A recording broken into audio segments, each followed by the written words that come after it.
한국인들의 외국 유학 못지않게 외국에서 한국으로 오는 유학생들도 많아졌는데요.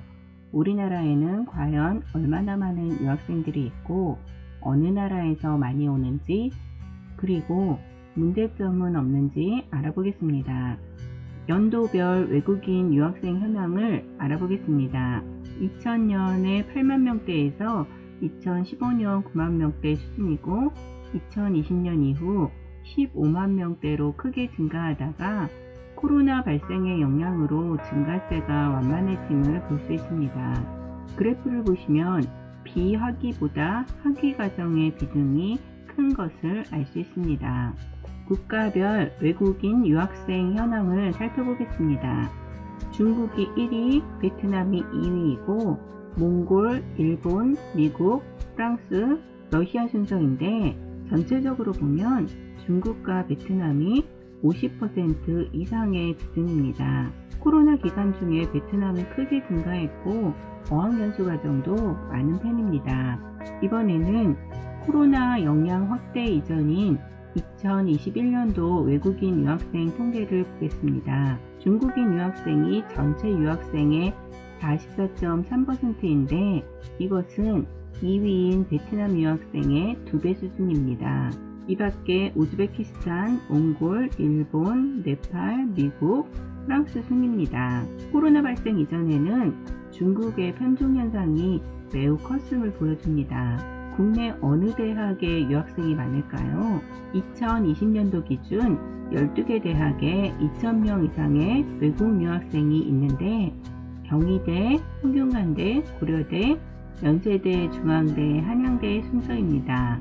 코로나 기간 중에 증가세는 정체 상태이고 대부분 수도권 대학임을 알 수 있습니다. 최근 수도권 대학의 외국인 유학생 쏠림 정도를 알아보겠습니다. 한양대, 경희대, 성균관대는 6,000명 이상으로 경희대 경우는 전체 재학생의 19%가 유학생입니다. 연세대, 고려대, 중앙대도 4,000명 이상이고 다음으로 외대, 가천대, 동국대, 건대 순입니다. 수도권 대학의 편중 현상이 심하게 나타나고 있습니다. 한편 외국인 유학생의 불법 체류 문제도 제기되고 있는데요.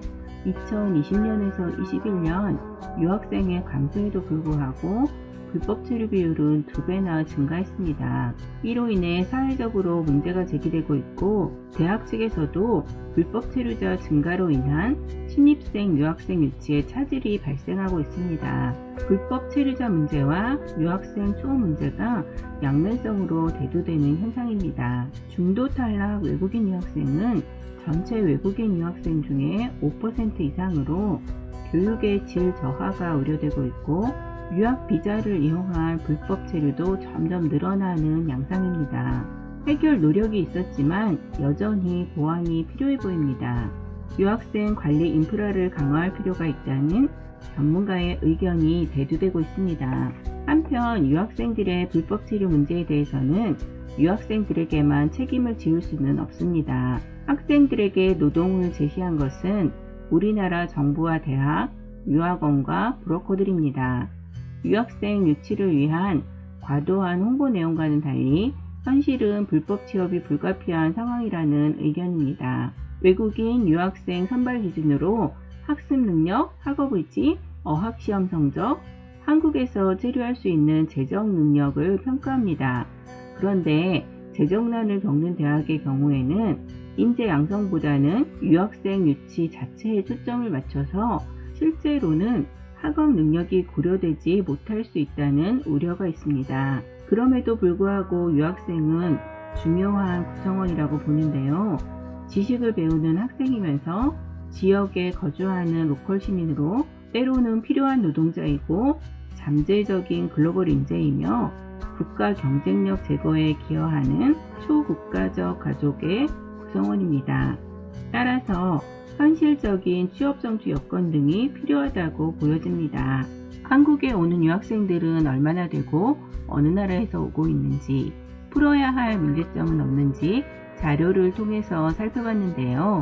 일부 부정적인 시선이 있음에도 불구하고 한국 내 외국인 유학생들은 우리나라 대학과 사회의 구성원으로 자리 잡아야 할 대상인 것 같습니다. 긍정적인 면들이 더 발현될 수 있도록 인식 개선과 공감 노력도 필요할 것 같네요.